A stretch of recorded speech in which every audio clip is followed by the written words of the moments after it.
Yeah, Paul no somewhere in 2023, right? Now, why Chief Justice here, Kopim NDC by, if I'm not mistaken, April, Busubibuno, almost essay over the announcement of court suspension. Now, in Simpi, the rest is history. Now, last week, till end of last week, any again in TSA, Chief Justice Gertrude, I beg your pardon, is about Tokonu, Bar Council of England, any Commonwealth Lawyers Association. Obviously, President Mahama reinstated immediately on Fano and Snakoyano so in tentem kura. Na ene private legal practitioner lawyer Evans Osebunsu eba bekaye huidi ebeshe eno to be reinstated immediately. Asichre anything but who said already a be a case engosishe. Indeed, as a sovereign nation or state, a yanokre sending and call for a kind of social media engosishe. Sir, and a because yet the yahu will be to me in free name and be dictated entry. Sir, and a beko say yang fado ensia kunyado subio. Na say President John Dramani Mahama and yes adiena. Ehun sunsanso. Ene say mefidie no enna na yenhwe de etuam. Enra a year prison or prisoners amnesty. Enra President John Dramani Mahama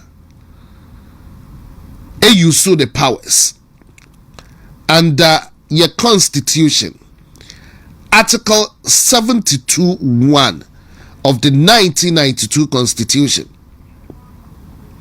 Say Waman Nipa 988 be amnesty.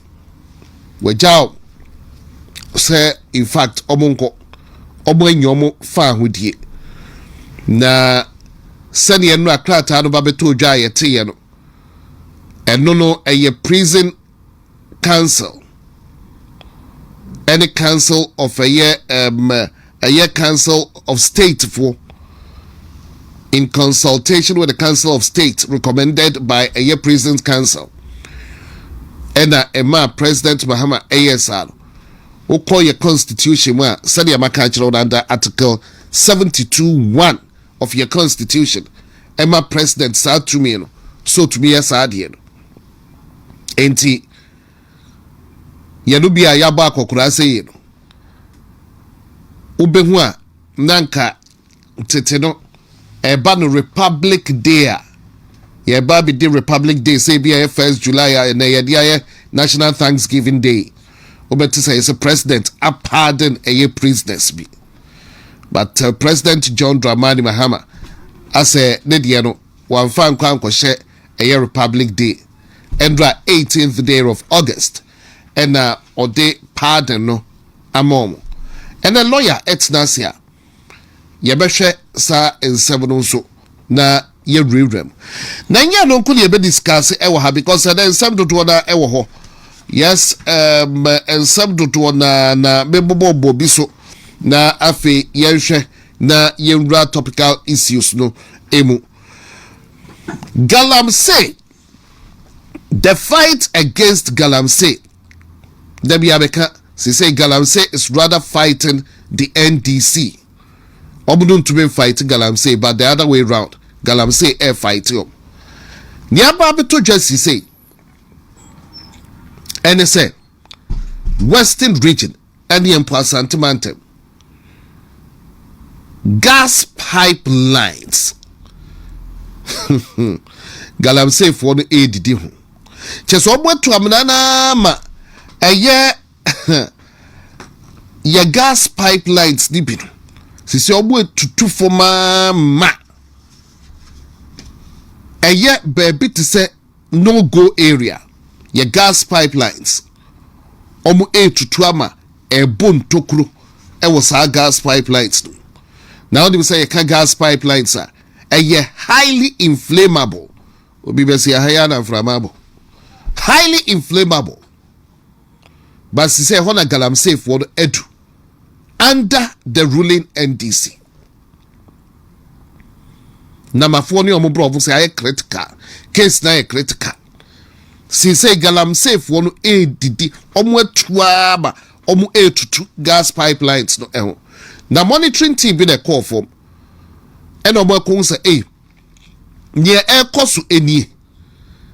Na se nyame anso yemu yes explosion no ebetumi asi na chese buya ya Ghana ya mpesa hanse go bi atm the afam nyina explosion betumi asi a chese ya ngina ye kura na eba affect wona wo western empo Ashanti mantem gas nso ye daily ayi no wusa akwakwa ye bibia ho ade kura de ye nhada enya bi enso na akwakwa ye sei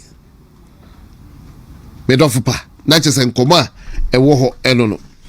But quickly na yako edim atu adwene because adaji di puso abrantie ya junkie man chese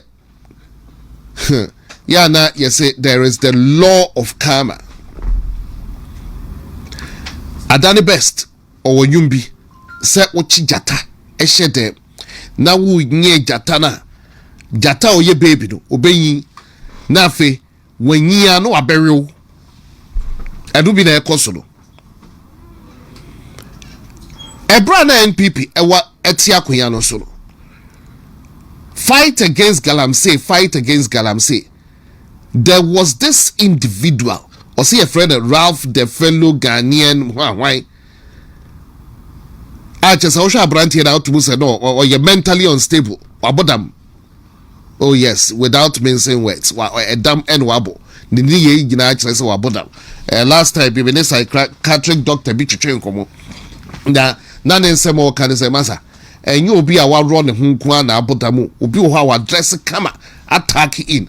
But or your mental patient.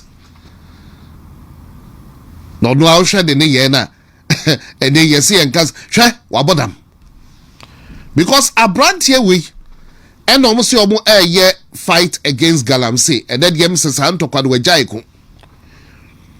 Natchez Homo demonstration on the Oliver Baka Vomao 37 military hospital. Samukai, some way they need to refi. Normal blockade, quite normal air bobo, football, ewo kwemho. Natchez a month for air 37 military hospital. Ralph is mom in Cheb, now then no demonstration, or mom in Ghana, Juana, and then I don't know what has happened to a fight against Galamsey by a Ralph. Through this, won't cross check it. Or blocking call for my man back is on record. Neba Sadiana Ralph ye nintino, Nebado Efimu ya, or granting interviews. Because social media or Arawasep. Because of Insehunu Ralph Edin Sabreno. Oh yeah. The battle ewi. Na no man no engage no. Sabo kaisa footage na or catch the man no say na say Ghana emwa edoso. Enti ba e free man na yedai. Ampedi ampa man no ba ewi. Ekire ya chi no ko shemu no. Na mi so osu. So yare. Now when I may born the top we have lots to talk about. May born the top na nsani na ye hu eye footage bi. Wako eye Greater Accra Regional Hospital. Ehon ye tafre ho Rich Hospital. Na o chamfuni say emergency ward ho motorbike bi abonadamfu bi. No so kwa save situation no and as a motorbike no say fa de nice so say fa de nsaso ohuya se moja you know omo nyina kopie emergency ward ho ma nurses embehwe na nurse fo no delay omo bo delay tactics enti odo ne buafu ono na enam ne so mo obi ba ewu odo ne buafu se nurses no bo delay tactics na then na emergency ward obo e delay sa edo o video ward ho gina eno di nse hunu ewo ho ekọ wiase kana menka obo yiyi anu anafe wa bro nurse yi ba ko nurse yi na pray ni nsam nyina abu ni na emu abu eho ye menya wo ni mai bia dodo na mate ama it has to take a Ghana police nurse for no eton safre Ghana police because of this mad individual called Ralph, the fellow Ghanaian or whatever. Onunti, Ghana police in a civil situation. Na enwa oye yeka obosima yenka and the NDC wahuso ogumu animase ene ye won say eye Greater Accra Regional Hospital the statement about the Abonte na mehu eye ministry no so statement de about the Abonte na lawyer Ene Jones etnase no I think say me run it through eye ministry no statement no Ralph ayesade we mehu sa manfo kwablamenta kando ekopie eye hospital ho na kwablamenta kando ekoye na wa 2 awa 2 Ralph awa 2 whatever that means. It's up to you to decode. Nurses no akasem sa dear course no entwe ministry no so ede ne diaba and this will be the email running through na fe menko lawyer de Jones so obviously the Ministry of Health has taken note of the unfortunate incident that occurred at the Greater Accra Regional Hospital RAGE Emergency Department and categorically condemns the act of interference, aggression and assault on health workers. The ministry views this development with utmost seriousness and as such actions compromise the delivery of critical health care services and endanger the lives of both patients and healthcare providers. As a matter of urgency, the ministry is taking immediate steps to beef up security at the Greater Accra Regional Hospital to ensure the safety of staff, patients, and the general public. Investigate the circumstances that led to the reported delay in care and address any gaps that may have contributed to the incident. It continues. The ministry reiterates that the safety of workers and protection of healthcare providers, healthcare workers remain a top priority, and it will not tolerate any acts that threaten the well-being or disrupt healthcare delivery. The Minister of Health, Honorable Kwabena Kando, has since visited the hospital and has been given a first-hand information. He assured the management and staff of the ministry of his support and protection. We call on the public to exercise patience, cooperation, and mutual respect at all times to enable healthcare workers to provide effective and timely care. And this is signed by Tony Goodman, the Deputy Director and Spokesperson, Ministry of Health. Ralph H0t Bura Emergency Ward, one of Ghana's busiest ward, according to the hospital. No chamfonier pre-pra nurses. What kind of nonsense is that? The Chief Justice in Sensemia, Nigina Article 146 of the 1992 Constitution of the Republic of Ghana. Emma remover, no de Yakahun Sembebre. The Chief Justice Eddie and Sembebre and a court or may court to any manina court to be a any one. And some no not or shed the very cardinal principles 1992 Constitution of the Republic of Ghana. One of them is the fundamental human rights. Chief Justice complaining and a fundamental human rights no is trampled upon yetiatia so yɛde ne fa hodie eto yɛka ne sa twi no just yetiatia ne fa hodie so na Chief Justice de koye no wahi obi ama na nka bi ama no baabi odi beko bia na H0t no because there was hu ne say acting Chief Justice no ona empa na sa panel na betena asem no so ono ana san ko yi wo mo nti ubehwa da bia na meka say committee ni sa justices akọ Supreme Court omotena so nyina do be select omu bia obo nse enipa miensa bi no omudin wo so Amedu Tanko wanwan obo nse omu nyina din e wo so nti obo nse omu nyina so no omu buati Chief Justice. It means that say obu ayempa Chief Justice na asem no sa nkrofo no da bia panel na obeyi bia na omote so bi na say Chief Justice anya dia obenya fairness. Chief Justice ama asem no so ana they call ECOWAS Justice Court. That's the Justice Court of the ECOWAS. So they call and so a man is what me call once the matter has already been determined by a various courts no every na ni nyina omabu no for no all right e bia simultaneously say a matter be pende e wo ECOWAS justice system no sorry e wo Ghanaian local courts na and now because se mintimi mfa call fundamental human rights issues but we there na court na aka ho asema wie na Chief Justice and the comma ECOWAS court no na eno so uhwe ma sa ECOWAS court no ono so wotumi se issue bia etitia fundamental human rights so a ECOWAS court no o ho kwan se otimi die na odin so no obua ofa it is binding e bindel ese san hyehyɛ na ode begu akwan mu bia no country na etia no e wo se wodi so nto mu decision ye final and binding under 1991 protocol and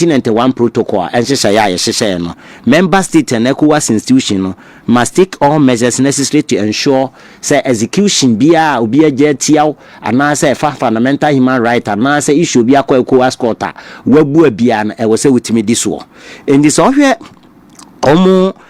article 24 of 205 protocol na article 24 of 205 protocol na the chane say se ebu atiaw pe o member state ni se ukodi for me fa ne se Chief Justice ko yi ne se wakwaje judgment etia Ghana na ese $10 million dollars yentua mfama no a ogitia wa eye adwuma free se under article 24 of the 205 protocol no e makwan se sa registrar na owo court ho no obetimi de execution bibia kwa ama na ye no de abeserve member state no aye Ghana o de akoye local court ni local court no I ensure say sa execution na ye adwuma etia Ghana because aye ade a de ensa akosha ase e wo 1991 protocol aye de ensa akurase enti eno so gu so ependia ana fortunately on the side of the man no yenya Commonwealth countries Commonwealth member states enyina so issue communique e de aba out na Commonwealth countries no and I say almost sovereign states no about 56 sovereign states 56 na sa 56 sovereign states no most of them were British colonies Britain omo colonies a ombedi omo so no and e bi so the dependency of those colonies and this colonies no omo so omo san depend omo enyina aka sa Commonwealth countries no na omu main aim ba kono so mbe promote share goals of prosperity, good governance, democracy, protect people's fundamental rights. So the key aim is to promote and strengthen democratic values, human rights, rule of law within member states. Into omu key ayipa aim omu de ye adwuma ne se ombe promote normal strengthen democracy, rule of law.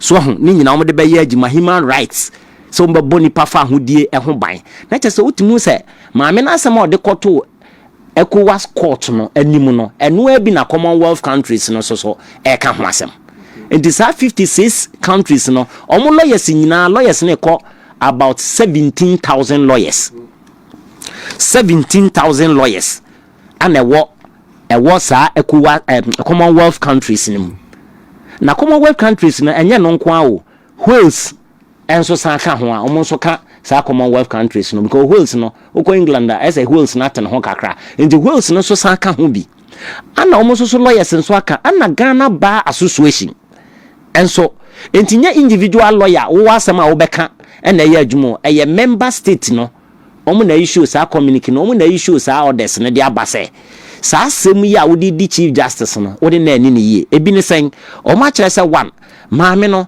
faceless petitioner na omo petitioners na omo de asem no called obi wo okra ye hu nanim or the witness statement keke na abadanse die or de baaye no onye ready so no beba sa committee no ba appear before committee no we so your friend quasi criminal because more the criminality na about chief justice enti ya de bia it emanated from a civil matter ebi na more the criminality e bono na we remove no enti e was say o appear before committee na e was say wo petitioner na ade asem no baaye no utimi fura daka na say utimi gina ho mama me cross examine obusebusa won some question na nipa na odi asem na ba no no emu amfa nanimu ama onye ready so beba court mama me na cross examine because I was say ma me ni busebusa no questions emi ehunu sa asemu ya woka to me so say ni say na me so me busa o say ni say eno na beye ebema no kore na dead because edru ba bia ye oath against ma me ni oath ena bema ye hunu no kore wo mu edru ba bia obi ani ho na asem no ode to no so esi ye enti edru ba bia just a one kasa wo ba ene wadanse fo ba na ma me no tototo wa no enu ni nyina no enye adwuma wo committee ni dwumadi a wo ba bedie mu de to so mienu ma me na appear before committee na okwa ma me no allegation na o making say onu wuramu a ne lawyer fo gina ne age wo mo phones afiri wo mo nsam o mo laptop o bibia ye gifiri wo mo nsam ye mo enkura hwe nenso o mo do masam koda aban ne de petitioners no o mo do mbewura mo lawyers no te say owura chachi chikata ne tade sorry mo o mo de o mo ba de ane am mo do o mo phone ne am mo de o mo laptop no mo ne ma nyina de aba ai kura wo mo na che say hono mo amfa pepepe ye nso ne maame na ani maame na allegation bi mo osa making say baby kro na mo de asem na kose ye nkoka no mo de akọ high security zone aye Osu Castle so de enim e wo ya mamere mu ni say ya soldier for na net ho rolling system ne ka se ya frɛ wo Osu dia na nim say two things involved ada say wo kɔ no ye soldier for bi ko hunu na ana say ye kɔhwe ana obi kura akɔ ho no ma ye ko take decision ho ansan ye di kokum obi enti ho no kura ne wofa so ho bi ne de ne koye ana ma me ne se ye ka asem afa judicial asem ho eye mmara ho asem ne ye ka de a the law is law and the law is the law enti se the law is the law there ene die enti na on kan wo judicial buildings no ye sa high court ne ne manema buildings or supreme court buildings nim ene ade untimi nkan wo na je se high security zones wo ho na wo se wo de chief justice ko eno so ma mene se etia ne fa ahodie ni nyina omo ne na ni ye pepepe we na Commonwealth countries na Ghana ko join sa Commonwealth countries na ye 56 sovereign states no na ni ye Ghana de ko join ye Ghana ko join no 1957 yenya independence no 1957 and ye ko join Commonwealth countries and ma cho say Commonwealth countries na ne de ben ya eye countries bia Britain fo bedi wo so anaso mo ne Britain nya yonkofa anase wo so mo depend sa countries ni nyina Britain bedi wo so no nyina wo nyina ya Commonwealth states ente ye 56 countries and these 56 countries no member states no omo aloyafo lawyers ni ye mako 17,000 sa 17,000 ni nyina omo kuo na de abeto dwa se ekwan a ye de di chief justice no emfa mra kwan de tete anafa ahodie so omo ankasa say ready ye 1992 constitution of the Republic of Ghana no esa akirechire mu kire omo de ba no omo se ka stated misbehavior ase ne sen e de ba de na maame na ya stated misbehavior e de na kire incompetence se maame no ontimi nya ne dwumade yie sa nema miensa article 146 ne ka ho asam omo ankasa sa akirechire mu ana omo de beto dwa na omo se with immediate effect abanin hwe no san reinstate chief justice no ente sa fa pepepe ye fedi no ndc fo mu no ya omusi kum we de ya ntiase ya hu sa ndc fo lawyer fo bebira start obo lambaste Commonwealth countries no na but say before that attorney general enso a reply what you krata e de akwakoma no in response to almost seminar omode by the chief justice or the Aquacoma, yes. So my point is say, you see, you are talking about say, attorney general, no, all response out there, man, say, you sovereign state, you were within your jurisdiction, and you within our jurisdiction, no, you intimi nko and come ECOWAS, Commonwealth countries, intimi might be detecting my end, mem. Now, so intimi detecting my idea.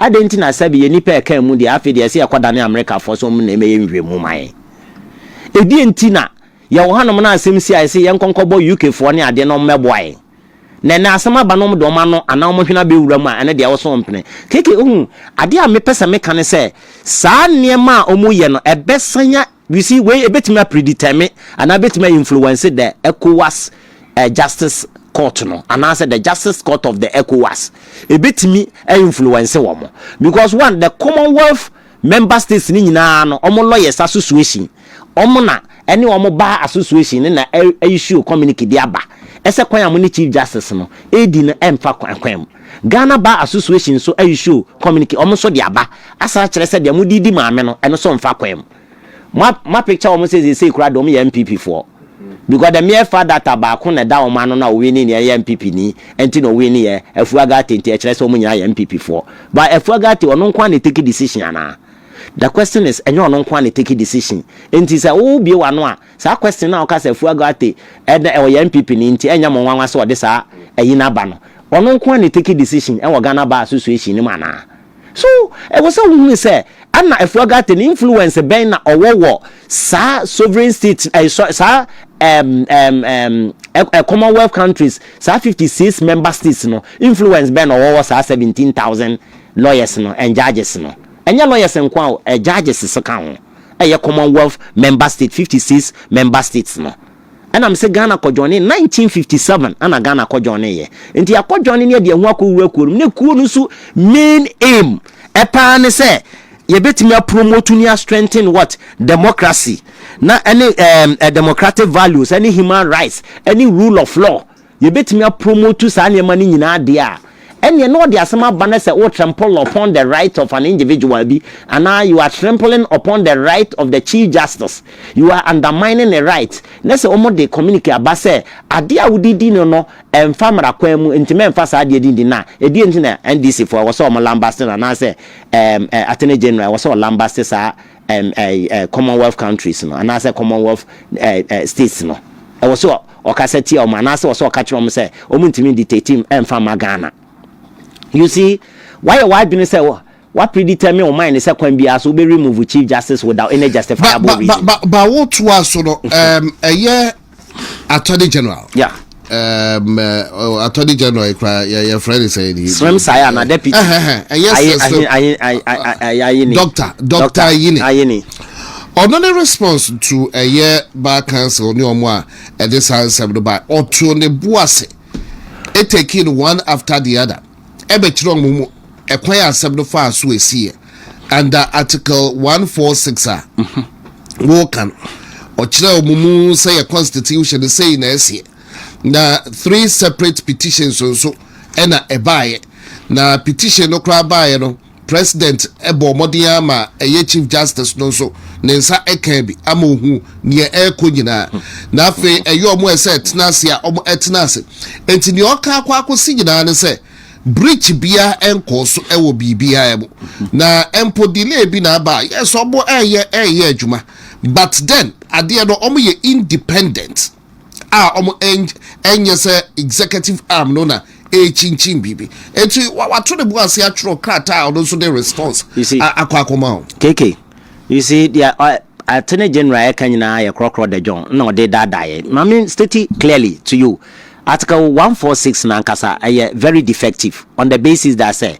actually said so person remove chief justice a kwan say na wasa ofa so meba ebra chief justice ebra omo appoint omo establish prima facie case against chief justice a copy of the petition crane and 7 farman until chief justice a request chief justice ni mum na edi kan bebusa say minya copy Chief Justice no na okay say me betena of video so ka say ene me copy FM that is Hello TV e ka kire o say e kan wo say senka me Chief Justice and come request for copy because eno so ye breach because say why am me copy of petition in there na kire say petition na why am me copy nti no why am the principle of what or the alteram partem rule the principle of fair hearing anya adwuma because I was 7 me ya petition ne ma wa say am chiro petition fa wontumi studio ho a ana say wontumi TV ana member bi wa hanom na me chiro petition fa keke ho a copy of the petition must be served on KK. And then your friend the principle of fair hearing. Latin word. Lawyer for can odi otaram patem rule. The principle of fair hearing. In this one first principle na nyadwuma until say chief justice ni mom request a copy every president no ansa na president copy kwa ma no enti ho kra na de na kire say sams ayini Dr. Ayini na asema ono abo ayini na asema a oka no kra na eye no kre de to so mienu maame no ameki allegations bi say ade weni na committee ni kra mo establish ye no omudi di mi in the first place personalities anete committee ni kra o challenge wo mo eno ye ntie no o se say nipa we minyi ni say nipa we the fair trial ebe ma me na o de pepepe ye be ya adwuma ti say nipa we ye remove ni mfiri so efri say obi wo kra na me take decision no ana say petitioners na mo bae no say nipa na represent wo mo a ono ankasa na ye o mo lawyer ana say odi wo masema na say woni wo mo ekọ ekana ebomu eye bibia nti say nipa wasa de na betena so woni ma asema say nipa ya de na ba mempene so ehwo ye ntie ma me na asem eno achi committee ni san tena ase no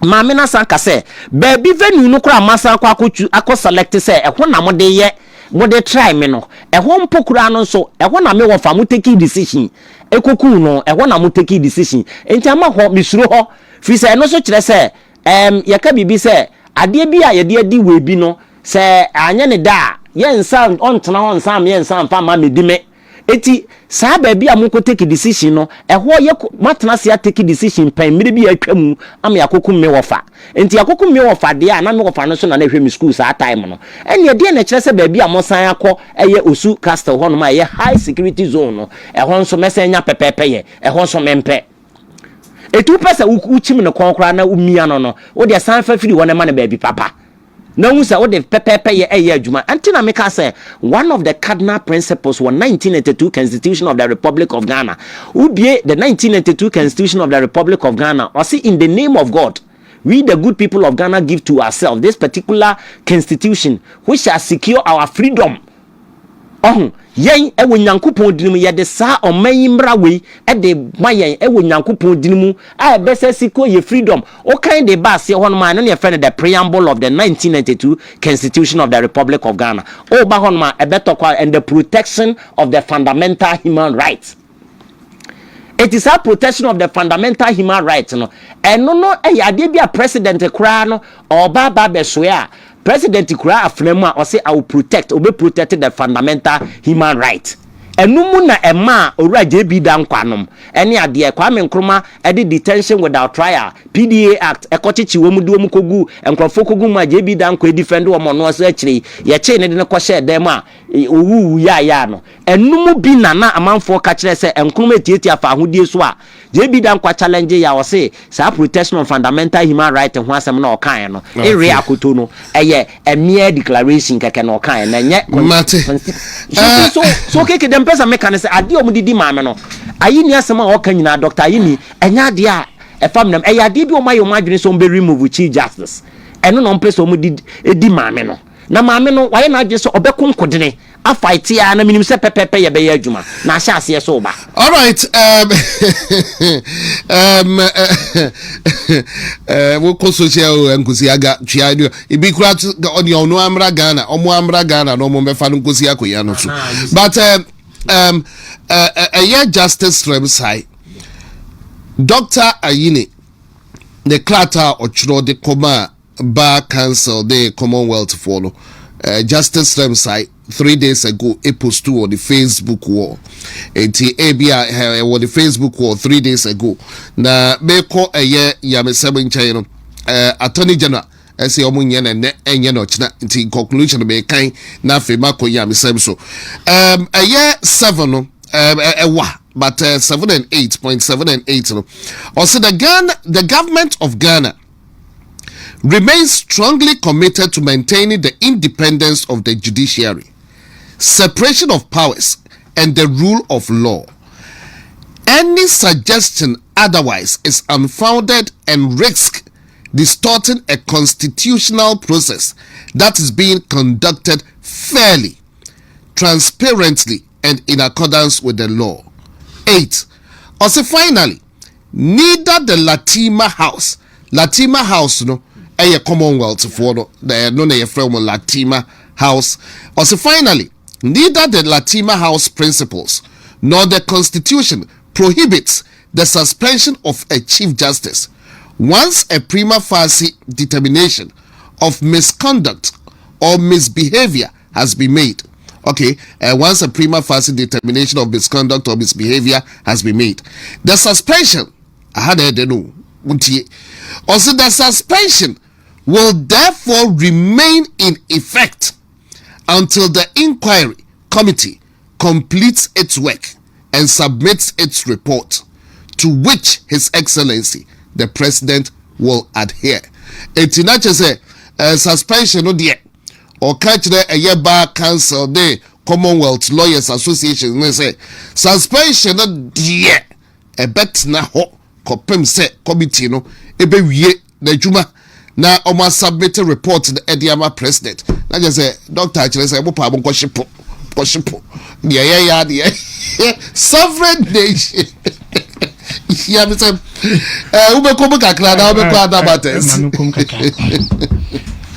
Keke assemblyman for Nkwanta Timati electoral area wo Kumawu side honum friend teacher 80 baby obi amecha na wo say nyame aduma mo bie school my first day school kron kitinkiti bi ba ku frɛ ba ku mo bia nipa kakra bi na ho settlers na ho honum school dan de kra wo teacher ni ba ku pɛ na ho na assemblyman ya sɔre sɛ saa community mate mo bia ni Nkwanta school sɛ ho o se obekɔ no akɔkyeche no ma dia ama school for nkwada no set people na wo se ebo ma ba so na mo kɔ so na mo yɛ adwuma nti Nkwanta assemblyman na wo timate Nkwanta ba bia obi ana yɛ bo aba so kɔ so na yɛ adwuma sɛ nipa na wo say disabled na adwuma wo yɛ no wotimi say yes inshanka no keke o kai 0.7 no on say wo say ayini say aban no committed to but ayini krata na stem side post to with the Facebook say or committed to ensuring that there is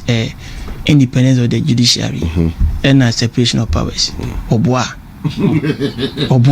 and yeah ubo judiciary no onye independent view and a separation of powers nya dey say ye adwuma bio say no NDC abana me yehunu say this time the aban government no can control the judiciary and the judiciary wonye independent bio do mo ye nyina no krokọ de John bafo boni na no mo hyehyɛ adwuma na mo dina ba be chief justice na the me den say on say lawyers de mo de mo awurewure mba ye de anya lawyers ntin de be fa ntenten no the me den say Ghana Bar Association asore akasetia de ekoso ena Commonwealth Lawyers Association made up of 17,000 lawyers and judges almost waba abe kasetia de ekoso oh my Ghana mini here time na obi a ono de petition kura abetia chief justice nye small position no sandi pa kokọ yehu yehwe omo yehu sandi pa na ono actual petition no we can even identify them and nothing chief justice no me dem friend chief justice tokono I say college chief justice no kono be there the minimum say the NDC will never reinstate the woman but the mamene ye no will lay the foundation e dey ato na dachi bi obi ehunu say John Mahama onye obi a ogina ho fight for the rule of law. Democratic consolidation in this country, no, John Dramani Mahama is fighting against consolidating the democracy in this country. Enti edana se. Enti obia watch petition na kama me pa konya kra na ka wa no cross examination. Se cross examination na modi nipa na begina adaka mu na kama obisa bisa nsem no. Maame no cross examine no.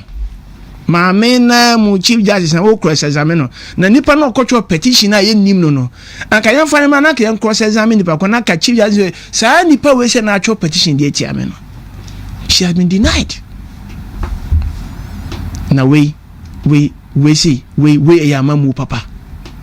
Enti ni maame no ye tanechi. Say power no na ba be di omonsem. E na omo display omo power but said ye podua anka ponkoto eto no. Sa ansa podua enka confonsem. Enti NDC should learn something say power no won sem a when you are now do the right thing, because the power will leave your hands. The more the most one yana somebody must say mobile use power anyhow so negatively. I did the mopa. We jamu nyama Ghana for no bia or listen be obia or monitor bibia. It gets to a point NDC for na because oh no question mama no come within the fast on there. That's not the best. Be a grandco mama no komunyan. ND for na bia we say a quiet but a share ND for there go from day one or mobile be more makan. Ade ato so munya akonya no so omobedi o man so a first number any say mam no be na firi say be they will take advantage in manipulating the judiciary. Nam say dey ameka o man mu no institution bebre ana keni don mo say ko betimi aboa amia consolidate democracy no omunyina have been influenced by the executive arm of government, parliament, the legislative arm of government. And I'm saying President me appointed a certain number of ministers every parliament. Now the executive is now controlling parliament.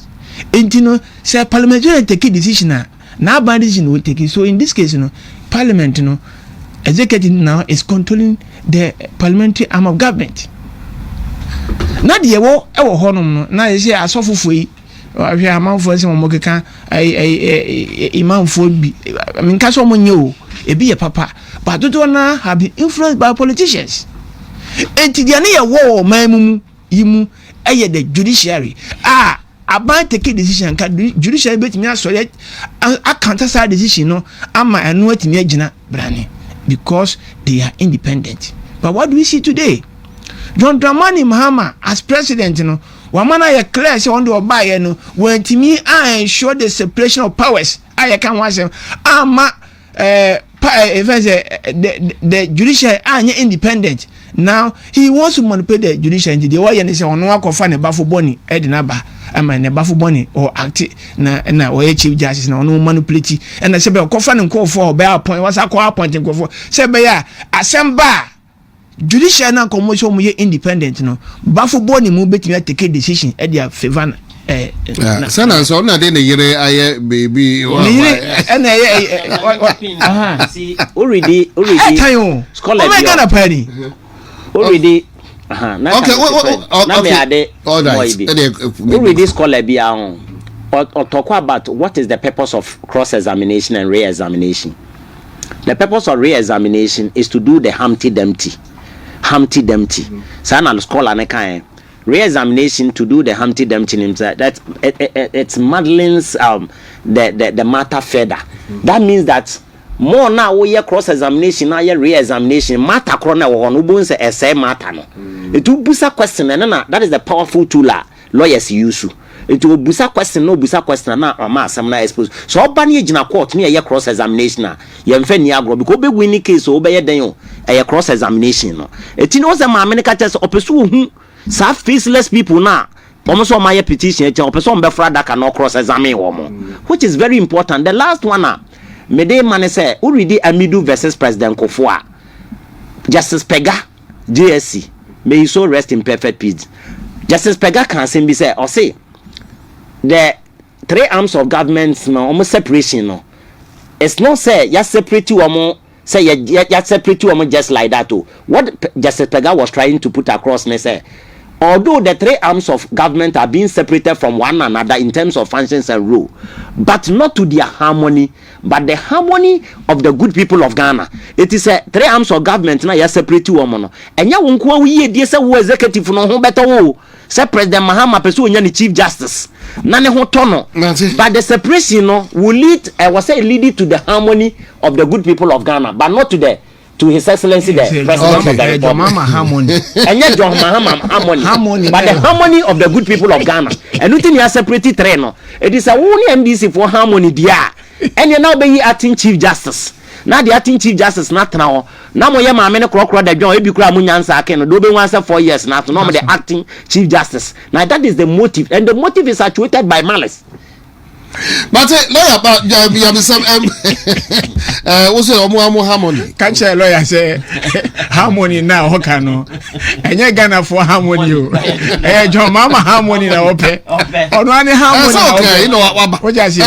You know bibia no ebetimi asesa no ma me say ma men there she's a gone I've been saying it so also who no say the Commonwealth one nothing can change it and this for no omakoye meeting abopo say kwan bia so and sana because ometimi a share agenda bia de agum no this a chief judge o man free ho and the anamo matu no because as a sovereign state no yenso ye hu ne Commonwealth for omo de so omo aka o de na no so ewo implication on us o the international community Ashasi who say no, this Aban we say no, or to the rule of law. I say, so to rule of law. I say, it has implications on every facet of our economy, on mining, economy, your politics, everything. It affects us negatively. Businessmen, because we be back.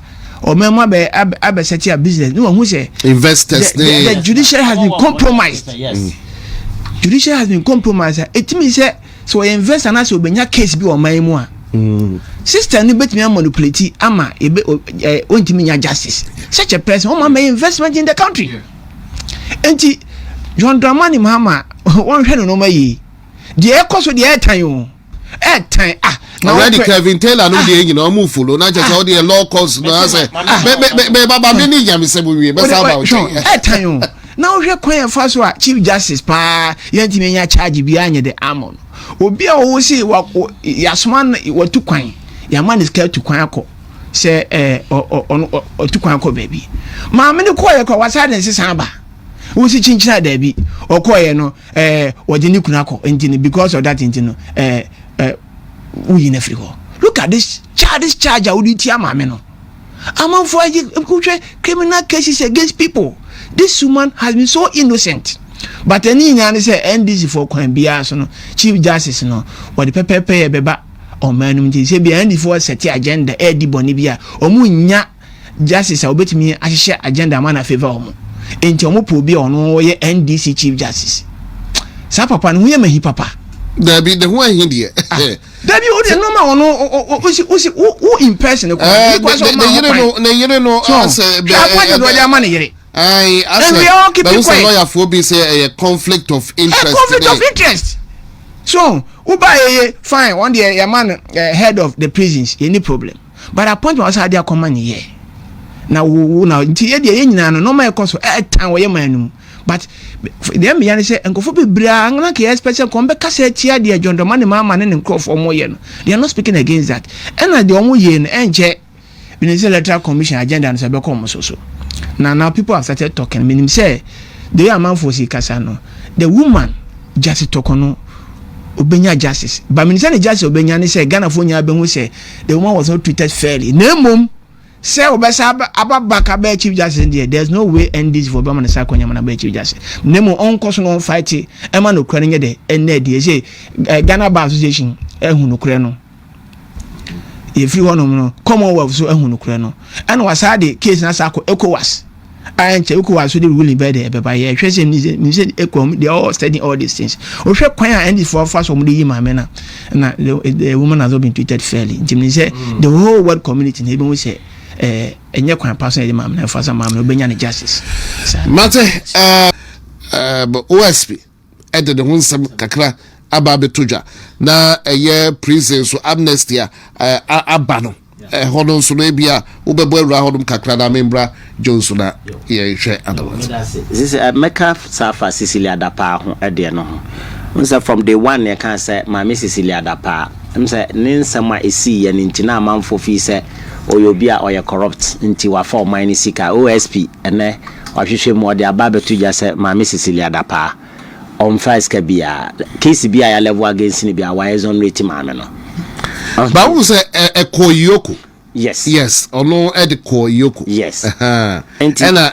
FBI for no so and so exonerate no so you see the point is you share mama Cecilia Dapa now share ne ni kuna dwuma woye ha fi say yakura yete so so usi dan ketwa bi na akopɛ designer say obi architectural designer na say on draw bi ma wa ebo a obo no not to talk of obi a ni kunu oba international a communities or ye enema kese na de mom ye si bibi te say World Trade Center ne ade no kra yetimi be fa na ma ne ko draw plan ene ade architectural designer etisika will receive no nye sika ketwa apart from that ma me na san bobra amwo hu se wa me regardless of say maame no yemfa ne say ne niema bi a memfa ne so odi sika sie bi a baabi mani nye ho saa say anka Ghana fo enyina na ye hia fo kra nya sky de koto bank anase ye try say bitima abo amanfo na bia wa pakisika de agu dem eno de meka say me manage ho a ba ye ne fundamental right or right say obetimi de sika agu ne dem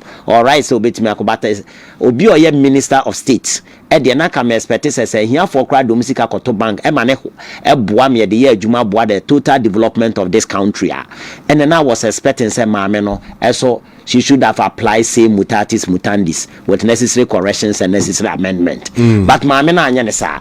However, tag man for the born say we corrupt nti wafa ne sanitation ayi ho no musika na ode aye yi ni nyina na NDC for the tag ni nyina no. Na it's neither here nor there. Because na OSP ababa H0t na waja no say onko maame ne mfa sika bia bibia ye de abon bia anya no kresa. So hu eno ni nyina di adanse pefe say maame no oyobi a enkeka wa bia ni no enkeka wa betimanya no say obi yare a me hu ni say na koma ho whole in heart bibi won ho anka wasenka say ska na otimi di bibua ni pa minim so oboa di pa bi dia ana say this ka we to aban futom at the time na haircut ekoso a me fa say MPP aban nanka we hia sika de be ya dia pensioners kura sika bi wa nanka opeso ofa de boa na minister of state we sika we digu ne dem ho na me I disagree in total with the woman. However, notwithstanding say sanyama we nyina sidi obi be kan fa no ho se maame no afa oman ni sika afa bibia no de OSP H0t no enye we su nti na me de bebo OSP abaso because OSP no maka from day one ese na juma but OSP no there and America no I'm here to because oya the choke baby or no oya the choke baby because I'm here to go into food but oya the choke baby but I've not read the food detail but the head na maka na me no OSP notwithstanding me mani nyi na juma dia waya because maka day one says our office no kra na akufu ado yi no a waste of resources sa OSP no na me hu juma dia bia OSP no all die no guso a obedi because orekisi agya bia yenim na ochro criminal law e ma kenkan ya wa hu se ingredients ne se wo prove bibi wo court a utumu se ne book book a all law student nyina will tell you say orekisi agya bi ne book nya de keto a ene ne juma dia wo die ne se si a pass OSP die e say emfata book nko na juma die so nko media from day one mini OSP enya de masaba but ya mesem ansani ebe kwa yusu no for the information of a year wona utie be shase no na meka Ralph the fellow citizen who say the fun bi eda so no man yo call H0t ko attack yet nurses ewo ho no be shase na me ye intro no na meka ho accept but a minority caucus in parliament omo aba na omo so de omo anu disem aba betuja ache so omo condemn attacks sa branty no crowd group there is fix the Ghana we say why Oliver Bakavoma we pay omo koye no H0t minority caucus dom kumano adi omo anu aba betu sanso na Ghana Medical Association ese sa attacks we say ya nanda NDC individual bia oye NDC ni odo akroya no kota stika etete no kansten hunu say na emwa dosu na baaku ana ayede NDC ni we bekoso akọ H0t no akwa attack nurses there Ghana Medical Association for say any ombe withdrawable services because ade we the omo enso so kra but Ruta natural products ye kwa enim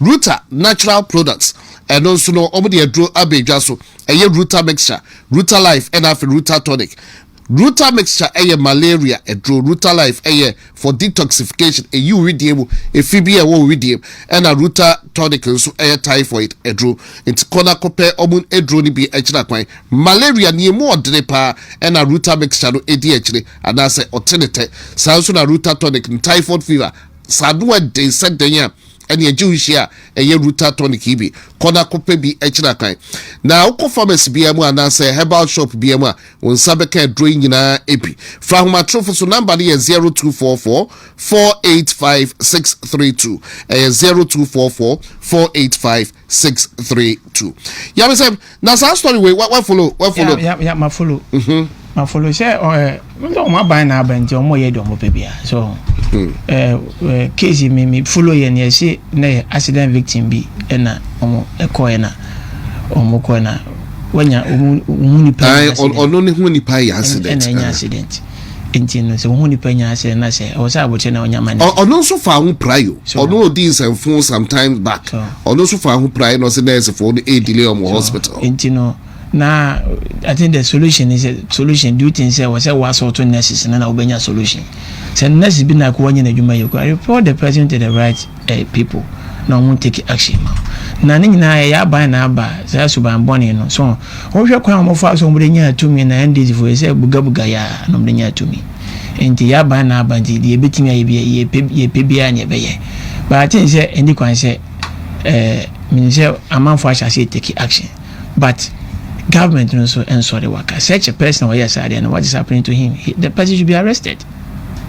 And yes and this is someone that boy who by now can say okwa so to nurses na say wafa ho didi na what do you expect better we who committee committee the person should be arrested someone you know the buy you know or say me share omo release and as a statement omo the buy omo point and it's as a matter of urgency the ministry is taking immediate steps to beef up security at the Greater Accra Regional Hospital to ensure the safety of staff, patients and the general public, investigate the circumstances that led to the reported delay in care and address any gaps that may have contributed to the omo better here for investigation hospital because we been sent from akodi security in the hospital be one security at the end so you know video you know nipa na why say the person should be arrested and brought to book now say as obia this abanti no obia ba na ba obia ye de ope no say no should come down on say the bia na man for ka say MPP dey say o mo say udi someone kura ye nka bi ma MPP ya na ye pese de mra na ye adwuma Oma bia ekona bi so dem na ye adwuma nti keke se wo ye me hu nipa na se me wa ban mu na se wodi nsemone a e wo se me jaw because hu nipa ne me e wo se mra na ye adwuma nti se wo se MPP ta ko bi de koye sa de we yanka ban na on na mo freezer akwa na mo fa no wadi so enti no mom nya se as wo wa ban mu ti wa fa na ban na ba such a person should be arrested na mra na fa nya adwuma. Simple as that. Now, after the Betty committee, and I say, you cover soldiers, I go to Ridge Hospital. I go to every month. I will bra a security order. And you will be doing some money and running in evidence. One the baby was headed back over and man, when you have any baby, will sit time on it. Pia. Now you move forward. Sir, and yam brass, I say, Ubia Fisher now by about ye do pay. But I bad, lawlessness, the baby I can I know it. No, Keke Yancho, my baby, I Yancho, my and now amount for co assembly. A course also a fridge. They come up people with disability. Fridge. TV ni sa no ma yato machine de ewofufu a ye de come so mo fan ko ye adwuma no ye to aba wie ye hu se amanfo eso ye video mo hu se achi obi ye ti wono na police station amanfo ko police station na police for kwa ye bo mo amanfo ko police station to bo police police die police for je wono mo hwe mo ni wo mo mahu mo nothing has been done to them. Obi ye de ope and then some training call hospital say ko ye interviewer na rechi japa Alfred so free ko obe investigating the best scandal no mo dream ka do oboko inti sanse hunu we say no ye too much akos kuso ye koso hwe abante bia de bia me kan me raho wo de ko abante na ya na nansi for me a andi for omo yes President Mahama in barricade si wonyina wo de na bubotu na police ni janche sini ama wo de nya bo tele se bochi yeti oman mu ena obi a former minister matwofo ema oba o former minister matwofo ato ahye omutietia no na ya sinyina sebe obi afa no adi ye si akwachi nipa ba ko ena hweti na sam se ko Galamsey sai ko hwe NDC for supporters here we see ya ban na aba wo mu no so mo ye task force mo na e bon ko fo bi hu ban mu tu Galamsey ama na Galamsey aginsemu and then this for na etu a obi atimi commerce because oma ban na ba. What is happening in this country? Na IGP young obi control Facebook there what me akoche. Jail e kura no to be. Na abrantie we ya sade we no on na mo. Yihonu ase hwan. Wan de won hu yihonu ase hwan IGP yihonu ane de unhu yihonu se sa no e koso enye o man mu. Ena amanfo na motata na me de me say achenkwa sa abrantie na o ma che no. Ene o mo koye TikTok videos aya cheche o mo no enye necessary. Omunye omo ba me de keke me de ma no si no ma me bi wo pe first vice chairman e wo MPP mu ma me ne fe no Afole former minister of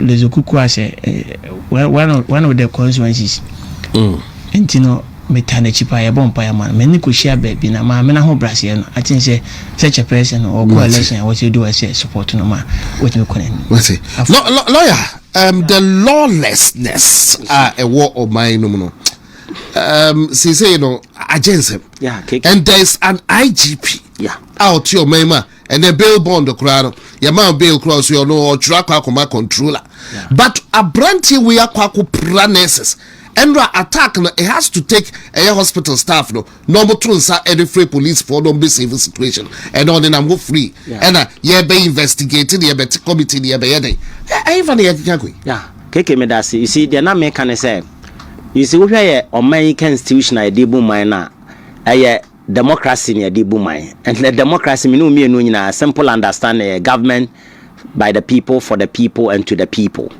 what I say but medical can severally I say President Mahama and NDC government President Mahama and NDC government and yet democracy no me boomai President Mahama wato Ghana constitution no aton chain so it's no more using the constitution of the Republic of Ghana. Because the Constitution of the Republic of Ghana talks about what? Democratic governance.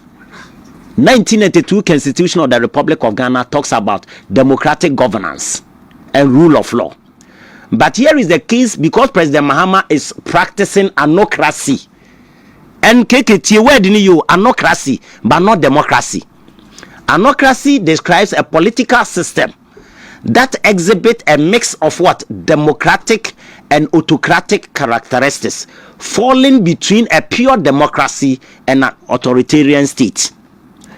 So President Mahama is no more using democracy or practicing anocracy to a blended democracy kakra anode ehunhuna anocracy account and state amoye saade no Uganda any other countries bi sa na obehunu sa ne ma no wo mu anocracy.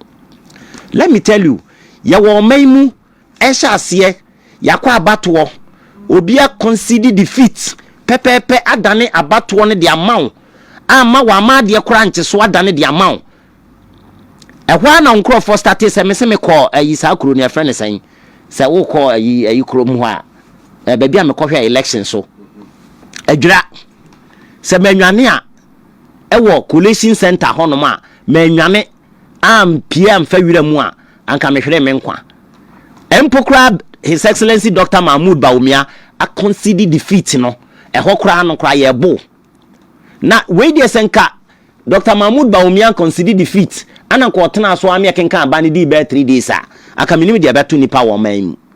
His Excellency John Dramani Mahama, I don't know whether he really understands sad democratic governance and he really understands the tenets of one full term and several be and IGP na wa pointing no and then you ha you throw obi ora basantali onu timi hye soja atale no kura poma na moto kan sense moto ka so se moto H0t so se den ne di nanim no ensam funko na oka basa nipa no emre bia ne ni ba wona yellow yanti abrante ya de wa en warrant arrest ana what attack nurses ni bia pra mo nan mo abuo mo nsam abu keke ade ntia already ya criminal procedure no ne criminal law act 29 na ni nyina clearly ade awakwa na wose e charge ne ade ne ko ya arrested ne prosecute no e ko law court so that the law will deal with him but ade ne ehunu IGP ne de na oye ade na police for ewo area ho de na omo ye because wo hono ma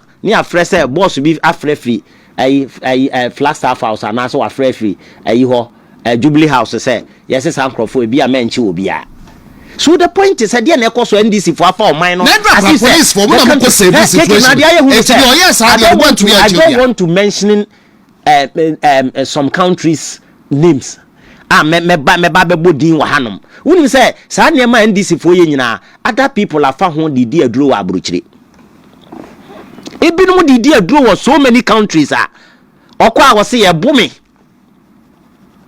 And I will not mention name. Even when they arrest me and they said that I should prove it, I will not mention names too. Because those people are also benefiting out of it. Our Didi Adro country be. Okon mo say me ya boro me. What you say? Edi enti na ekbasa no. Senko mani mujo an yambu obi a. Edi enti no bi di kodi adra yetimi grant na amnesty. Ni amano asalam. That's any pan yetimi de mano. We nyina ye bad legacy. Ana His Excellency John Dramani Mahama. Oje na memum because there be na make say we the luckiest man what make me say the whole world. The reason being that say His Excellency John Dramani Mahama meaning wadi unit committee member nyina me sure so wadi be paying wadi assembly man wadi bi assistant manager wa bank bank manager nyina wadi a minister deputy minister wadi vice president wadi president wadi former president wasabedi current president mi hunu position am fama no. He's the luckiest man I hear be free now. Enti ebra osabenya we are also reset no expectation na ye free no ho say obe reset na meet the aspirations and the good people of Ghana. That is what the constitution of 1992 constitution of the Republic of Ghana talks about. The way it must meet the aspirations, the dreams and the aspirations of the good people of Ghana. That is why constitution talks about say it's a living organism capable of growth. What you say? So the constitution no, I will say it must grow. Constitution will say it's a living organism capable of growth. Justice Sowa will tell you what you say. I will say constitution must grow. And when it is growing, whatever decision be our day babyano, whether court, whether executives, it must meet the dreams and the aspirations of the good people of Ghana. Eti and tokoya our day buramanfo ye buamanfo nien kafi basantali behavior eti niema ekoso wa Ghana japa behavior we eti does it meet what aspirations of the good people of Ghana? Or omunyina subanya omu meeting the dreams and aspirations of the good people of Ghana na. When we talk about your democracy na that is the purpose of the preamble of the 1992 Constitution of the Republic of Ghana. Read the preamble of the 1992 Constitution of Ghana. Ubon said the idea to we nyina a rule of law, protection of fundamental human rights. Eti fundamental human right ne say ye dipeti me to no ho te say to no emma election okoto hye nipa so ehuri obabesia de hwe regardless of their happen wa ya waso west ne ade ade nyina does it mean say we say repeat there esinana anasa ye man no ye gidimbone e de ama no ne enyina ehuna ama obi de akodi aduro say Ghana nya ebe ye maniwu eso obi betu kwa bro papers aka tese Ghana ye bom nti ode kwa akwaje papers. Health Minister a commission and answer wa power 5-member committee. And what commission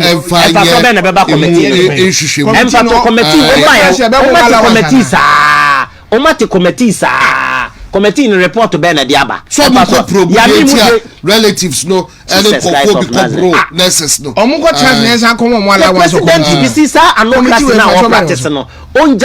the constitution talks about democracy. It doesn't talk about any anocracy. President Mahama when it happens like that, President Mahama will remain mute. He will remain silent. He doesn't talk. Ebasa won kasa. One say you should be happy sama. One say President Mahama and power babe condemn Sadi and da. But that a better I'm obi so akochi NDC for abu mo botrono. We will see whether or not the president will comment about it. Ama say asemi besi ama obon say opa me enko ayewaso. I don't wish them evil. Yenko akwatia. I don't wish them evil. Ni emfa ne say party bi to say MPP atwa she NDC for na kunkumbi. Na ba let's see whether the president will come out and comment about it. And they talk about being father for all. What you say? Yo, Mate, Lawyer Evans Osebonsu and Jones Yabesem Ewaha enti adie no Bakachi Ghana Medical Association omo edu omo anu atu se one sha omo ebe withdraw omo services so the Minister of Health the statement aba Kwabena Minta Kando Honorable Minister of Health eswa pow 5-member committee so omunye asebunu mu ehwehwemu but still Ralph the citizen the dean class and the fellows the citizen still on the namhodomo na bodam semnes IGP yohonu entumi enkoche endo as police for ko omo koy ka first thing mo amoyesa no ye chem na ya tutu ya do ye hu bibia sa ye jaom omo de nam free because omo NDC for na akwakoye saade no but and yohonu need no say of political parties say ye kwa akwatia jomra na ye ntwetwe nkomo na question a mebisa IGP ne say Ablekuma North de no when some aquacusi say offer political parties penifo say sinkoya Jones and I say yamsem enche na mebrena suna gas to atnasi there but other matters presidential jet burning opese uremu bia amnesty for abia NPP ne ho crowd benina no maybe I'll be rem kakra so akwenya ewo keke sa yohonu se wo free political parties on akwatia no me personal ina me shewu me de kamia kaminko kaminko me de makacha me say ye moye ho ban yohonu cannot protect us that man cannot protect us onu kra wo through NDC for no because officially his job is at stake ejene ya woni or experienced police. Me say wa woni police for the for them misbehavior. Nothing happens to them. Videos here, who videos are and this for boys here misbehavior, not police need a Ninchase mania with the senior man. Police will catch and this new small boy with a senior man. But you know his job is at stake. And to Okoye Bia, what Rani Akwaku Yinedi, and he on one team yet. Na Juma Pepe said we are expecting from him. And what we are telling our people, they say, let's organize ourselves and get our own security. Me nyamesem akwatia me kobi. Me ko I'll get my personal security because you won't ot me mo ban. And you fan share ye mo ma dey see and ensan konkosi bio. Our people will lose confidence in us because unipa no election as yakwa kobo na onim se wo crowd party with me mo ban. And what we are telling people, say they should forget about your honu IGP. They should forget about him.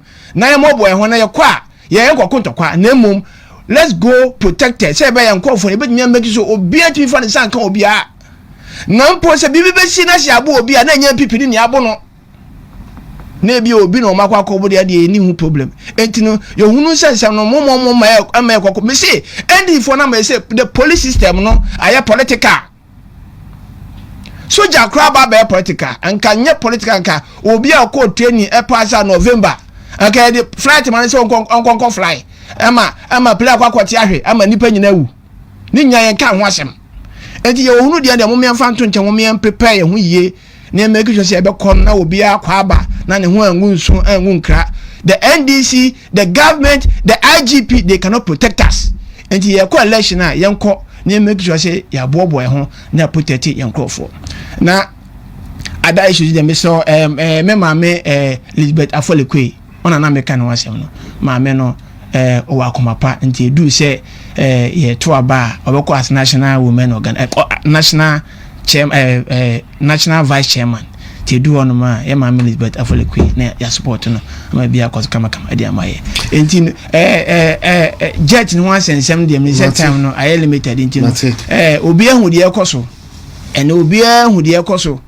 enti no Ghana fo nyina jeje mi nim se eni fo betimi aka se yen koto jet foforo dia menim mate o betimi aka se koto jet foforo oh say I don't know one person obo be so si say no obo ko e say obo di proposal ko parliament no mo ka se si say de be bi adru no ye hia jet foforo e dia mo man na enu ansem obo kan yenti no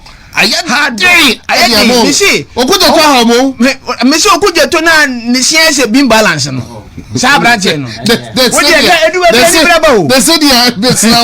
city because they be no ma ko say time munim no kure no ba mu nyama no kura no enne na akwa aba ba chiche mu no enne se me nyina okuja to homo akwa aba ba chiche mu and now they can come and talk about the judge jet no our problems age wise our problems machine who for the ya kan wasem enne mutim message your mama e be hwe kwan ba for obetu kwan dia kwa boche ana won so wotim kon ha obasoko okọ Japan okwa be for so the private because against your point at president pa no to kwa kodu baby now bag kwa ye hu bag efe. Is that the best?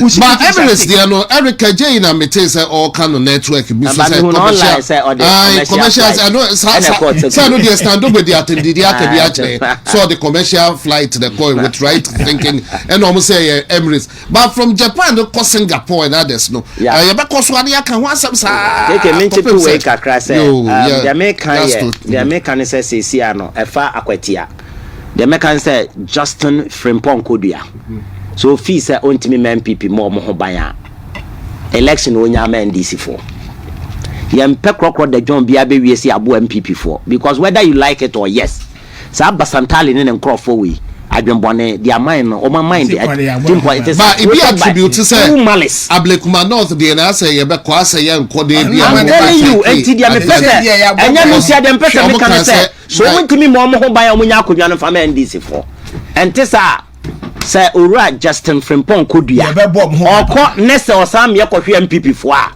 onka hu election kra mo nyina obeye na need for ade pese hu say MPP fo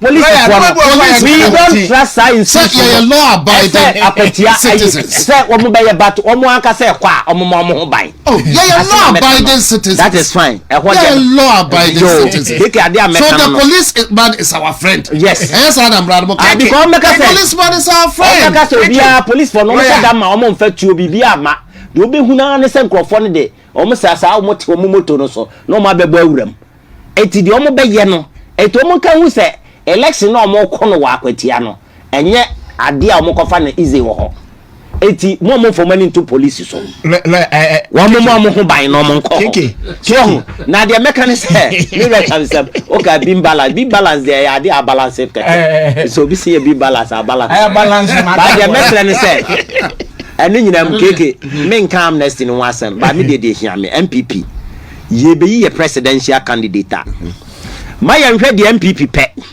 ya nhwe de nipa ekoto aba na omo ye Ghanaian voters na epe nye mfa to me man because we are looking for power ne epe na nye ne obedi MPP anima efe ese obi o ha nim de so ne bibia so ofata ese nkono na ye de ne ba na so Ghana for bia sa nipa no ne ho afuna yempe bie mu a power ni nti no yenhwe de de ne ba Ghana for beto aba no ami anya power na akiri sa nipa na ba na wie ba sa na meka aga that's the Dr. Bomia Shamna na lawyer kan Dr. Bomia Shamna no kan aka say